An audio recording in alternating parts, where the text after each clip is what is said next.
Marvel Rivals has been dominating in the past few months. So to refresh your memory, in just 24 hours this game managed to reach 400,000 players worldwide. And mind you, this is only on Steam. And not only that, in just 72 hours, they reached 10 million players worldwide. That is a crazy achievement, and not a lot of games can do that. But recently, Marvel Rivals is only reaching around 100,000 players, and of course this is only on Steam. So what happened to this game so far? Well, let's talk about it. This is the state of Marvel Rivals. We're gonna be talking about all the good and the bad of this game, starting from Season 0. First of all, I was one of those players who've been playing this game since beta, and not only that, I've been playing since Season 0 up to Season 2. So I have witnessed all the good and all the bad of this game. So yes, we're just gonna be talking about them, so let's start from the very beginning.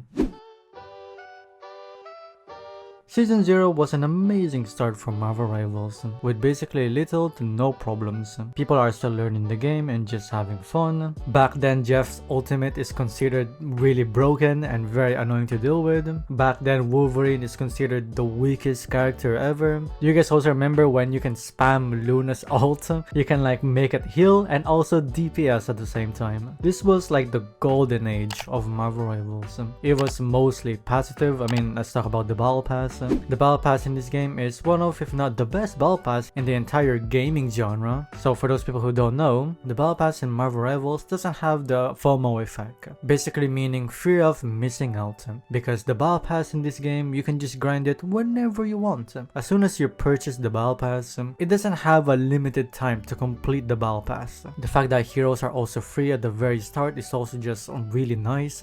You don't have to buy the character if you want to play them, you can just literally insta-lock it. Probably the only problem in Season 0 is the performance issues. If you just have like a budget PC, I heard a lot of people are having performance issues. For some reason they're having a lot of lags, they're having a lot of like FPS drops for no reason, even though when they play a different game, it's completely fine. This was also a really bad time for hero shooter based games because the god of hero shooter based game, aka Overwatch 2, was kinda in a bad place in that moment. So Marvel Rivals was like a breath of fresh air for all of us, so that's why we just loved it.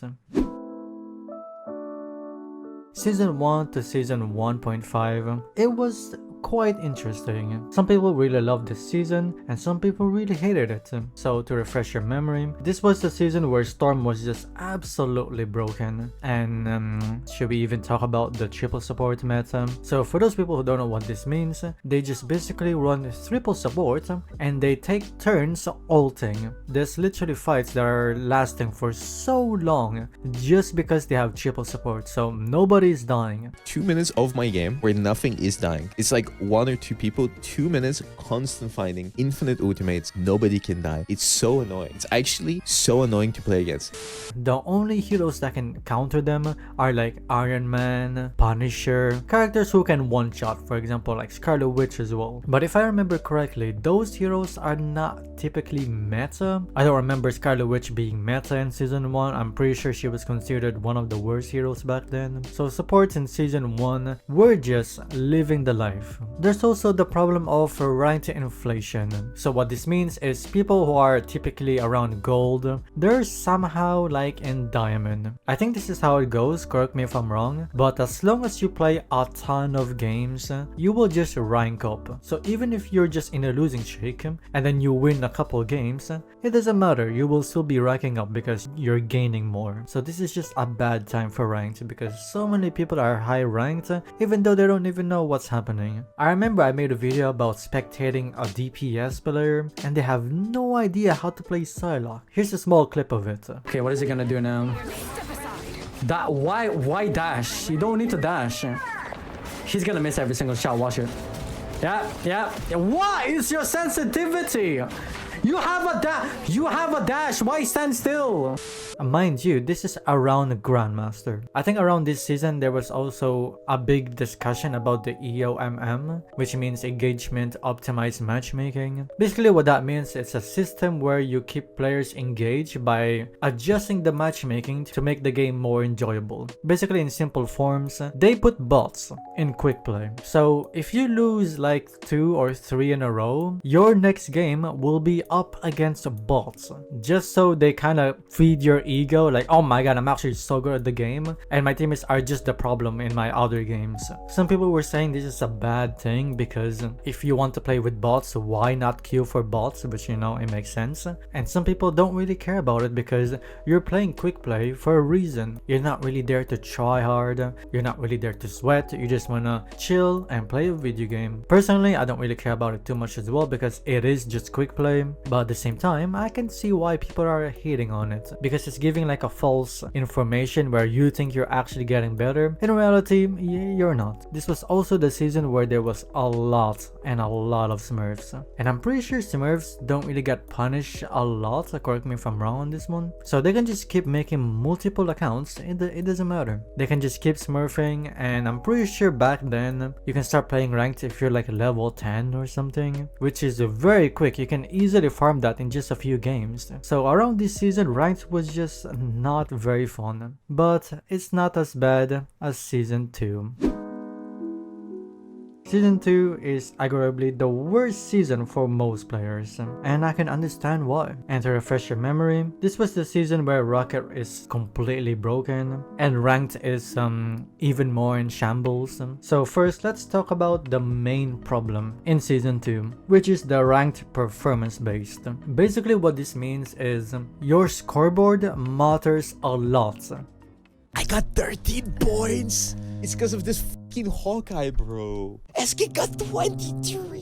What the fuck is the point? What is the system? This is so fucked up. Hello? Some people on my team get double the points. Who decided that performance-based point system gain is a good idea? This is so stupid. So if you have a lot of kills, you will get a lot more points. But if you're just always dying and not a lot of kills, you will lose a lot more points. They added this literally in season 2 and a lot of people did not like it. For example, I was playing as a support. I was making a lot of plays, healing my teammates a lot, but I have little to no kills. It doesn't matter how much healing you did, it doesn't matter how well you played in that game, because I didn't get a lot of kills, you're not gonna be gaining as much points. And this leads to the next problem, the support strike. The support strike is like probably the most ridiculous thing that happened in this game in my opinion, because I'll be completely honest, even I'm kind of confused, like why the hell are you striking in a game, you know? So for those people who are not aware of this situation, people are support striking, which means they refuse to play supports because of, I'm pretty sure, two things. The first one is actually reasonable, which is because they're not getting as much points. So basically what I've mentioned earlier, which is the ranked performance based. What's the point of you playing support if you're not gaining as much points anyway? You would rather insta-lock DPS. So this is actually reasonable to go on strike. But the second reason I just can't fathom to understand is because I think one of the streamers, I think his name is Necros or something, he said something along these lines. Support's a turn off your brain roll. I agree. 100%. It's a lot easier to play. It's a lot easier to play at the floor. Okay?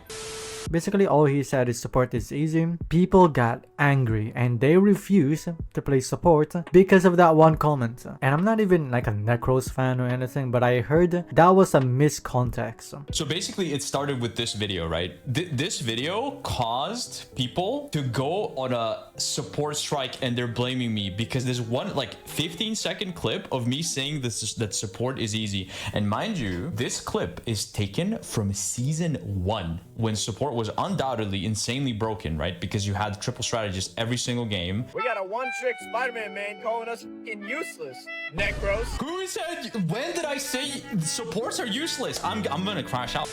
Apparently he was hating on supports, but it was in season 1 with the triple support, and mind you, I was also very frustrated with supports back then. I made videos complaining about the triple support meta. I was also gaining some hate because I was hating on supports. Like, these people were actually so mad just because I said support ultimates are broken. Was I wrong though? let's be honest. So the first people who were going on strike because they're not gaining as much points was actually valid, but these people who are refusing to play support because one guy said they're bad is just crazy to me. Like, why do you care what this one guy said about you? And it was also a miscontext. He was talking about the triple support meta. This was also the season where the balance changes are kind of controversial. For me, they were mostly fine, but for some people, they were complaining about the balance changes. For example, Adam Warlock getting nerfed for whatever reason, and Rocket's healing is giga buffed because of one bug where it heals a lot more somehow. I don't really know how that works though, but I do remember playing a lot of Raccoon back then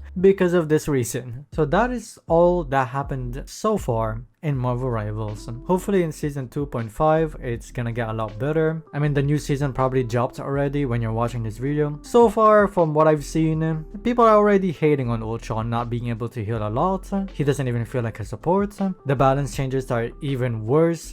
Why is Hawkeye and Hela getting buffed? A lot of people are saying the Jeff rework is shit, the Thor rework is shit, and worst of all, the team-ups are absolutely broken. Obviously, I'm not sure if this is all gonna be like facts because I haven't tried the new season yet, but that's all what the people have been saying. So it's already not looking that good for season 2.5, but hopefully they do some changes before they actually release it. Anyways, if I missed anything, let me know down in the comments below. And what do you feel about Marvel Rivals so far? Do you guys still like it, or is it not as good anymore? So, I hope you guys enjoyed this video, and I'll see you guys next time. See you, everybody.